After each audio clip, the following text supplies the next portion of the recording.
Hello friends and welcome to my channel Kissebaazi. मैं हूं आपका दोस्त आशुतोष और जैसा कि आप जानते हैं हम इस चैनल में किस्से सुनाते हैं, कुछ कहानियां सुनाते हैं।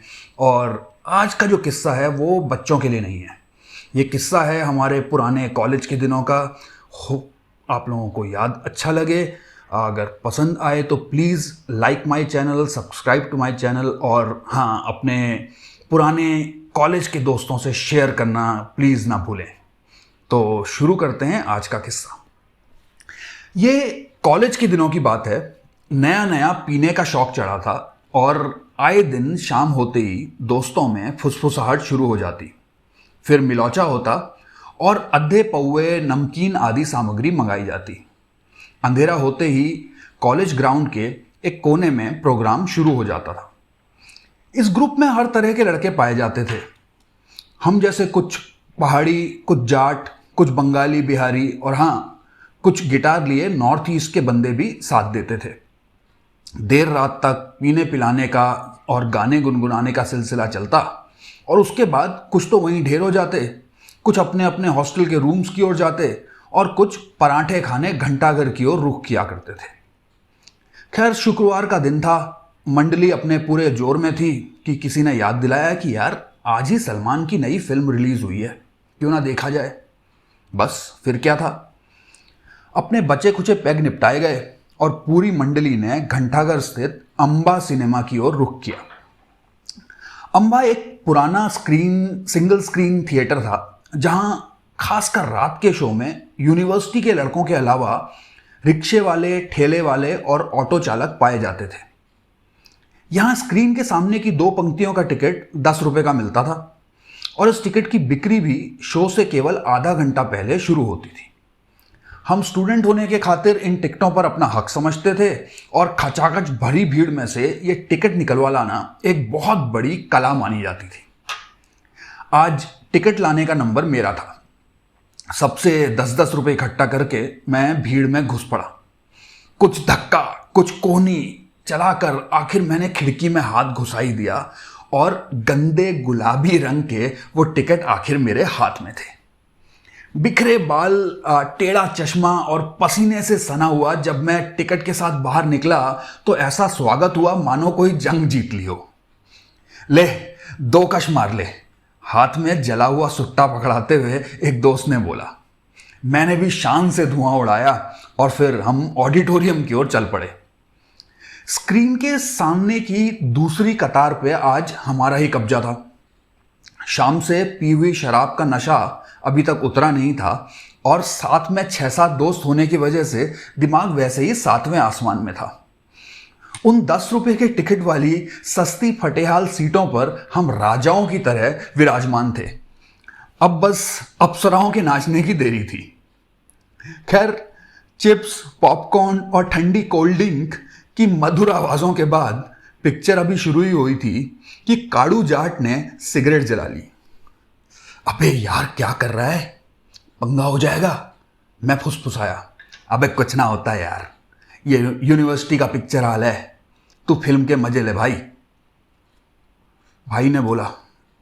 मैं तो चुप करके बैठ गया, लेकिन सिगरेट का उठता धुआं शायद किसी की नजर में पड़ ही गया था। अपनी टॉर्च चमकाता हुआ सिनेमा का एक कर्मचारी हमारी सीट पे था। बीड़ी बंद कर बे, नहीं तो बाहर फेंकवा दूंगा, वो गुर्राया।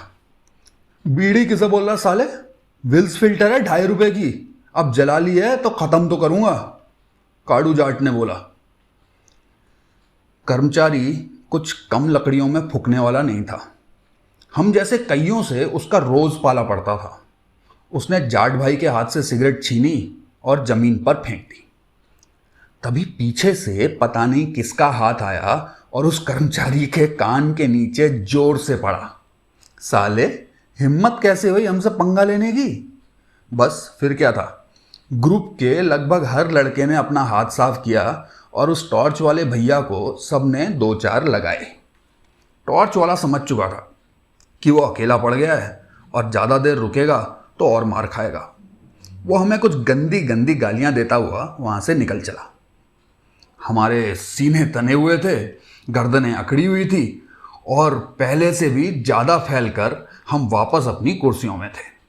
अब तो कुछों ने अपने पैर भी आगे वाली सीट पर रख लिए थे। अंबा के आज के बादशाह आखिर हम ही तो थे। खैर, फिल्म की ओर फिर से ध्यान जमा ही था कि अचानक हॉल की लाइटें ऑन हो गई और फिल्म रुक गई। चारों ओर देखने पे पाया कि हर दरवाजे पे एक पुलिस वाला खड़ा है और 3-4 पुलिस वाले हमारी ही तरफ आ रहे हैं। इससे पहले कि कुछ समझ पाते, हमें पिक्चर हॉल से बाहर की ओर ले जाया जा रहा था। बाहर पुलिस की 3-4 जीप खड़ी थी। हमें आनन फानन जीपों में भर लिया गया और कुछ ही देर में हम रूपनगर थाने में थे। नशा तो कब का हिरन हो चुका था और दिल पूरी तरह से बैठा जा रहा था। थाने पहुंचते ही मैंने मासूम सी शक्ल बनाई और चौकी इंचार्ज के सामने नतमस्तक हो गया। सर जी, बहुत बड़ी गलती हो गई। स्टूडेंट हैं, ऐसा फिर से कभी नहीं करेंगे। अरे हम तो पिक्चर देखना भी छोड़ देंगे। इस बार माफ़ कर दो प्लीज़। जब इस सब का कोई नतीजा नहीं निकला तो एक भाई हल्के से बोला, साहब कुछ ले दे के मामला निपटा दो ना। थाना इंचार्ज ने इस बार इतनी हिकारत भरी नज़रों से हमें देखा मानो कह रहा हो, साले 2 कौड़ी के स्टूडेंट 10 रुपए का टिकट लेके पिक्चर देखते हैं और क्या मेरे को देने की औकात है इनकी। खैर, हमें एक जंगले वाले छोटे से कमरे में ठूंस दिया गया और 2 कांस्टेबल बाहर बैठे थे। हमारा घिघियाना अभी भी जारी था। सर, कल मेरा प्रैक्टिकल है, प्लीज़ कुछ कर दो। एक ने बोला, बेटा प्रैक्टिकल तो अब तिहाड़ में दीजो। कांस्टेबल गुर्राया, अब ज़्यादा बोले ना, नंगा करके अंदर वाली कोठरी में डलवा दूंगा सबको। रात भर में मच्छर सारी गुंडे ही निकाल देंगे। हमारी वैसे ही जान सूखी हुई थी और ये दोनों कांस्टेबल आग में घी डालने का पूरा काम कर रहे थे। ये राम सिंह कित गया? चिकने लौंडे बहुत पसंद है ना उसको। वो तिहाड़ में उस लौंडे के साथ क्या किया था पुराने कैदियों ने। इन सारी बातों को सुनकर हमारी बची कुची जान बस बाहर निकलने को ही थी। सर, एक फोन करवा दो प्लीज। हमारे नॉर्थ ईस्ट के सोनम ने अचानक से गुहार लगाई। चल, कोई फोन नहीं है यहाँ पे, पीसीओ समझा है के? कांस्टेबल दहाड़ा। दोबारा आवाज आई ना, अच्छा नहीं होगा। आंसू भाई, एक फोन करने का जुगाड़ करवा दे प्लीज। सोनम फुसफुसाया। देख, तू अच्छे से बात करता है, चौकी इंचार्ज से रिक्वेस्ट कर, शायद वो मान जाए। लेकिन भाई, इतनी रात को तू फोन करेगा किसे और इतना क्या अर्जेंट है? मैंने पूछा। भाई बस तू एक फोन करवा दे, मैं सबको निकलवा दूंगा यहाँ से। सोनम की आवाज में कॉन्फिडेंस था। अबे ऐसे कैसे निकलवा देगा, बता तो सही, मैंने पूछा। मेरे चाचा ना सिक्किम के एमपी हैं, अगर उनके सेक्रेटरी से बात हो गई हम सब निकल सकता है यहाँ से, सोनम ने बोला। मुझे उम्मीद की एक किरण दिखाई देने लगी थी। चेहरे पर मासूमियत भर के अपनी आवाज़ में बेहद बेचारगी लाकर मैंने चौकी इंचार्ज की चाटनी शुरू कर दी। सर जी प्लीज़ देख लीजिए प्लीज़, यहाँ का नहीं है ये लड़का, बाहर का है, आपको पता ही है। घर में कुछ इमरजेंसी है इसके, और आपको पता है इसने तो कुछ किया भी नहीं, ये लड़ा भी नहीं था। एक फ़ोन करवा दो प्लीज़, आपका हमेशा एहसान मानेगा। अपनी ज़बान में मक्खन घोल के मैं चौकी इंचार्ज के आगे नतमस्तक था। सोनम ने भी रुआंसा मुंह बनाया हुआ था। चौकी इंचार्ज आखिर पिघल ही गया। निकालो इस लड़के को बाहर। ले भाई, कर ले फ़ोन, और हाँ, ज़्यादा टाइम न लगाना। सोनम ने फ़ोन मिलाया और दबी आवाज़ में अपनी भाषा में कुछ बात की। मैं उसके चेहरे के एक्सप्रेशंस पढ़ने की कोशिश कर रहा था, जिसमें मैं पूरी तरह से नाकाम था।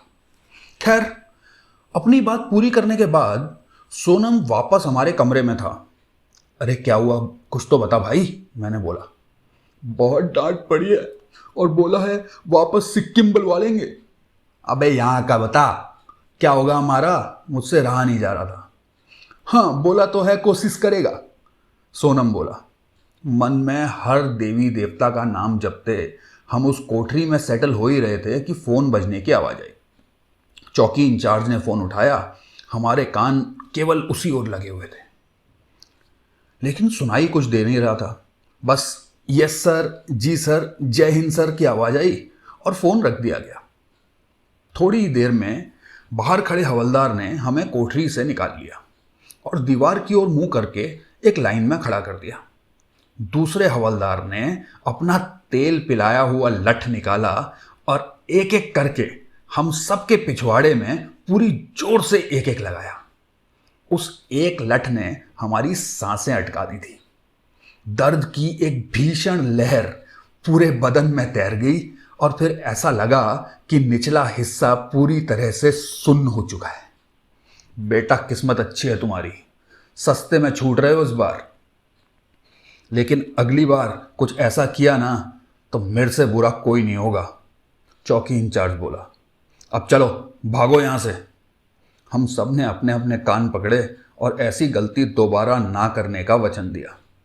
हम बाहर की ओर को निकलने को थे कि मुझसे रहा नहीं गया और मैंने डरते डरते पूछ ही लिया कि सर जी, ऐसी क्या बात हो गई कि आपने छोड़ तो दिया लेकिन लठ खिला के? मंत्रालय से फ़ोन आया था, बोला छोड़ दो बच्चों को इस बार, लेकिन सबक सिखा देना। जान बची तो लाखों पाए। आखिर हम सब वापस अपने अपने कमरों में थे और पिछले कुछ घंटे अब एक बुरे सपने की तरह लग रहे थे। हाँ, पिछवाड़े में दर्द अभी भी भरपूर था और एक बात तो तय थी कि अगले कई दिन तक अब मुंह के बल ही सोना पड़ेगा। Thank you.